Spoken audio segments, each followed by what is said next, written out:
औज़ुबिल्लाहिमिनश्शैतानिर्रजीम बिस्मिल्लाहिर्रहमानिर्रहीम। आप लोग देख रहे हैं मेरा यूट्यूब चैनल बायोलॉजिक ब्रेकडाउन। हम जो यूनिट डिस्कस कर रहे हैं उसका नाम है कोऑर्डिनेशन एंड कंट्रोल। आज जो हमने टॉपिक पढ़ना है वो है human nervous system. Human nervous system का छोटा सा इंट्रोडक्शन हम पहले भी पढ़ चुके हैं। आज हम उसकी डिटेल को स्टडी करेंगे कि ह्यूमन नर्वस सिस्टम कैसा होता है, उसका स्ट्रक्चर क्या होता है और वो क्या क्या फंक्शन परफॉर्म करता है। Human nervous system comprises of central nervous systems and peripheral nervous system. अगर हम ह्यूमन नर्वस सिस्टम को देखें तो इसमें दो तरह के नर्वस सिस्टम मौजूद होते हैं। एक को कहते हैं सेंट्रल नर्वस सिस्टम, जिसे हम शॉर्ट फॉर्म में CNS भी कहते हैं, और दूसरे को हम पेरिफेरल नर्वस सिस्टम कहते हैं, जिसको हम शॉर्ट फॉर्म में PNS भी कहते हैं। तो central nervous system consist of brain and spinal cord. Central nervous system में कौन कौन सी चीजें मौजूद होती हैं? ब्रेन प्रेजेंट होता है सेंट्रल नर्वस सिस्टम में, और स्पाइनल कॉर्ड। ये दो पार्ट्स होते हैं जो मिलकर जो है वो इस नर्वस सिस्टम के सारे फंक्शंस को परफॉर्म करते हैं। जबकि पेरिफेरल नर्वस सिस्टम जो है वो कंसिस्ट करता है nerves from the brain and spinal nerves. Peripheral nervous system consist of nerves from the brain and spinal nerves from the spinal cord. जी, पेरिफेरल नर्वस सिस्टम जो है वो ये किन चीजों पर मुश्तमिल होता है? इसमें नर्व्स होती हैं जो कि ब्रेन से अराइज होती हैं, ब्रेन से निकलती हैं वो नर्व्स, और उसके अलावा स्पाइनल नर्व्स मौजूद होती हैं कि जो कि स्पाइनल कॉर्ड में से निकलती हैं। तो structural and functional unit of nervous system is neuron. लिहाजा अगर हम नर्वस सिस्टम का एक स्ट्रक्चर और फंक्शनल यूनिट देखें तो हम उसे न्यूरॉन कहते हैं। बिल्कुल इसी तरह से जैसे हमने क्लास 9 में structure and function unit of body को देखा था कि किसी भी बॉडी का स्ट्रक्चर और फंक्शनल यूनिट जो है वो क्या होता है? सेल होता है। इसी तरह से जो नर्वस सिस्टम है उसका स्ट्रक्चर और फंक्शनल यूनिट क्या होता है? न्यूरॉन होता है। Structure and function of neuron. सबसे पहले हम स्ट्रक्चर और फंक्शन ऑफ न्यूरॉन को पढ़ेंगे कि न्यूरॉन जो है, जो कि एक सेल है, वो किस तरह से नजर आता है, कैसे जो है वो उसका स्ट्रक्चर बना हुआ होता है। तो neuron are long thin delicate cell. Neuron कैसा सेल होता है? एक लंबा, थिन, पतला सा और एक बहुत नाजुक सा सेल होता है। अ सिंगल न्यूरॉन में extend from the spinal cord. एक न्यूरॉन जो है वो कहाँ से एक्सटेंड होता है? स्पाइनल कॉर्ड से। मैन के जो स्पाइनल कॉर्ड है वहां से जो है वो एक्सटेंड होता है। Bundles of neuron fibres are called nerves. जो न्यूरॉन्स के जो बहुत सारे फाइबर्स हैं, यानी मुख्तलिफ किस्म के न्यूरॉन्स जब इकट्ठे हो जाते हैं फाइबर्स की फॉर्म में, तो उसे नर्व्स कहा जाता है।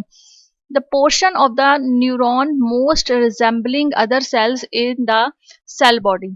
जो न्यूरॉन का जो पोर्शन है वो बहुत ज्यादा सेल्स के बाकी जो बॉडी है उसके साथ जो है वो रिजेंबल करता है। The cell body contains a nucleus. अब ये सेल बॉडी यानी न्यूरॉन की जो सेल बॉडी होती है, ज्यादातर जो है वो इसका मेन फंक्शन इस पे परफॉर्म कर रहा होता है। तो ये जो न्यूरॉन की जो सेल बॉडी है ये बाकी सेल्स से रिजेंबल करती है। और इसमें क्या क्या चीजें होती हैं? इसमें भी न्यूक्लियस मौजूद होता है जैसे दूसरे सेल्स में होता है। साइटोप्लाज्म प्रेजेंट होता है जैसे बाकी तमाम सेल्स में मौजूद होता है।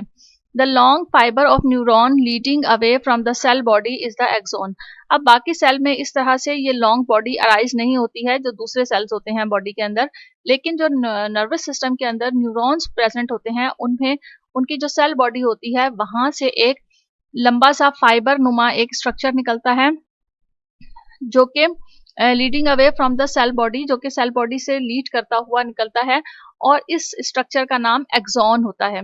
And axon transmit impulses away from the cell body. तो इसका फंक्शन क्या होता है? एक्सॉन जो है वो क्या करता है? ये जितनी भी इम्पल्सिस, जितने भी मैसेज होते हैं, इम्पल्सिस जो है वो यहाँ मैसेज को कहा जा रहा है, तो जितने भी मैसेज होते हैं सेल बॉडी से रिसीव करके सेल बॉडी से दूर लेकर जाता है, यानी जहां तक उसको मैसेज पहुंचाना होता है वहां पर लेकर जाता है।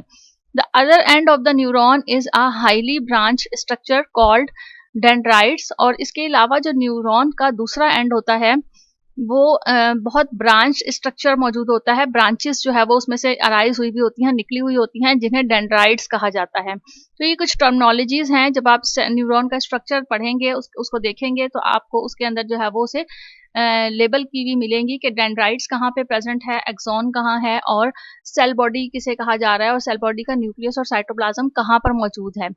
तो impulses move towards the cell body from the dendrites and from cell body to axon। impulses यानी वो मैसेज जो कि नर्वस सिस्टम ने दिया है वो मूव करता है सेल बॉडी से होता हुआ डेंड्राइट्स में, और डेंड्राइट से फिर ये एक्सॉन में चला जाता है। Long neuron fibres are covered by a fatty myelin sheet.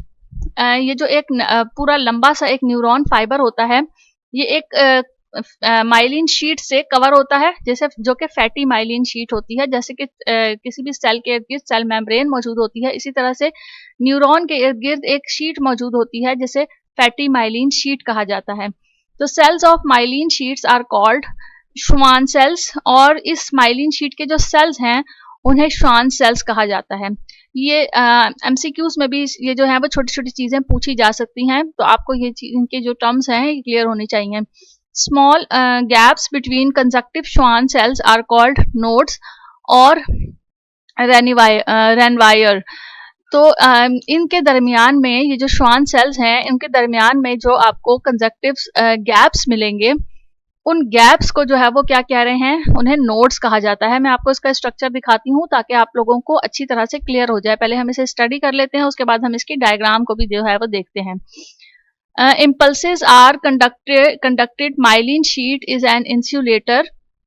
Both myelin sheet and nodes of Ranviers are important in determining the speed with which impulses are connected. जितनी भी ये जो माइलिन शीट है और ये जो नोड्स हैं, रेनिवायर्स हैं, ये बहुत इंपॉर्टेंट होते हैं किस चीज के लिए, स्पीड के लिए। चूंकि मैसेज जो है वो नर्वस सिस्टम में बहुत स्पीड से किसी जगह पर पहुंचना होता है, फौरन से जो है वो आपके ब्रेन ने मैसेज देना होता है कि अब आपने ये काम करना है या आपने ये काम नहीं करना है। तो ये जो फंक्शन, ये जो स्ट्रक्चर्स हैं जैसे रेनिवायर्स हैं या जो माइलिन शीट है, इनका जो बेसिक फंक्शन ये है कि वो स्पीड को बहुत डिटरमाइन करते हैं कि क्या स्पीड होनी चाहिए किस मैसेज की। Myelin sheath is an insulator, so membrane coated with this sheet does not conduct nerve impulses. In such a neuron, impulse jumps over the myelin going from node to node. अभी जो myelin sheath है वो कह रहे हैं कि वो ये एक माइलिन शीट एक इंसुलेटर के तौर पर काम कर रही है, लिहाजा ये जो membrane coated with his sheet जो है वो नर्व इम्पल्स को कंडक्ट नहीं करती है। यानी जो नर्व्स हैं उससे जो भी मैसेज आता है वो माइलिन शीट के पास नहीं पहुंचता है, बल्कि उस चूंकि वो इंसुलेटर है तो वो माइलिन शीट उस मैसेज को पास या उस मैसेज को जो है वो गुजरने नहीं देती। लिहाजा ये जो मैसेज है न्यूरॉन में कैसे जाता है, इम्पल्स, ये इम्पल्स जो है, ये मैसेज जो है वो जंप करता है over to the myelin going from node to node, myelin को छोड़कर और नोड से नोड की तरफ जो है वो जंप करता है। And these jumpings or saltatory impulses increase the speed of nerve impulse. और इसी जंपिंग की वजह से क्या होता है कि जो मैसेज की स्पीड है वो तेज हो जाती है, फास्ट हो जाती है, और मैसेज फौरन से अपनी अप्रोप्रिएट जगह पर टारगेट प्लेस के ऊपर जो है वो पहुंच जाता है। यहाँ पर आप ये स्ट्रक्चर इसका देख सकते हैं। वैसे तो अभी हम इसको टाइप्स ऑफ न्यूरॉन्स में भी पढ़ेंगे, लेकिन आपको यहाँ इसके स्ट्रक्चर को लेबल करते हुए मैं आपको एक्सप्लेन कर दूं कि दीज आर डेंड्राइट्स जो कि ब्रांच की फॉर्म में मौजूद है। इस पूरी पार्ट को, इस पूरे पार्ट को, ये जो आपको नजर आ रहा है, इसे सेल बॉडी कहा जाता है।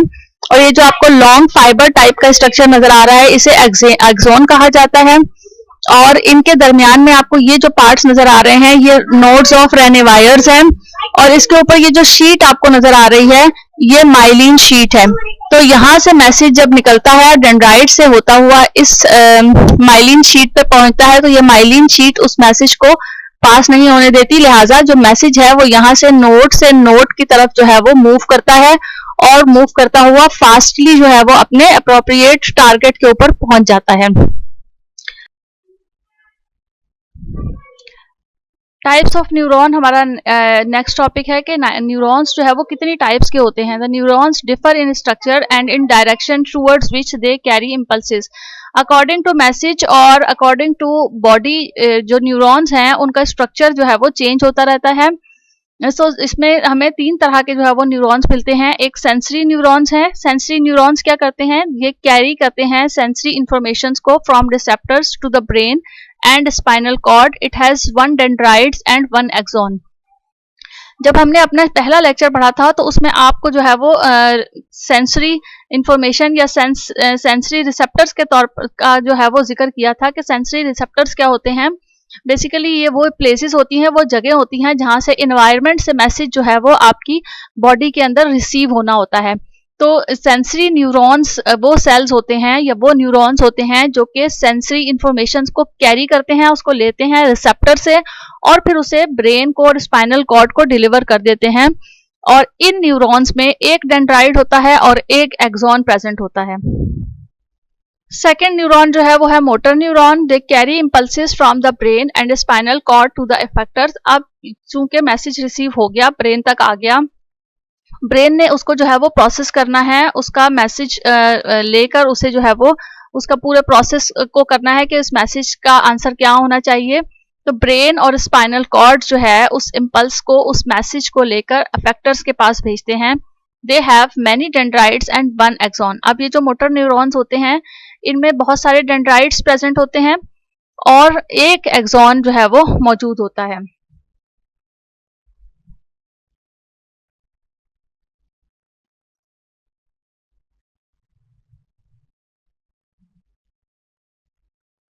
ये आपको इस नीचे डायग्राम में टाइप्स ऑफ न्यूरॉन्स नजर आ रहे होंगे। जो आपको ए में नजर आ रहा है ये मोटर न्यूरॉन है जिसको अभी हमने स्टडी किया है कि इसके अंदर बहुत सारे डेंड्राइट्स प्रेजेंट हैं। ये आपको डेंड्राइट्स ब्रांच की फॉर्म में नजर आ रहे हैं और एक्सॉन जो है वो एक प्रेजेंट है, सिंगल एक्सॉन प्रेजेंट है। जबकि इससे पहले हमने सेंसरी न्यूरॉन को स्टडी किया था जिसमें बताया गया था कि सेंसरी न्यूरॉन्स में जो है वो वन एक्सॉन और वन ही डेंड्राइट प्रेजेंट होता है।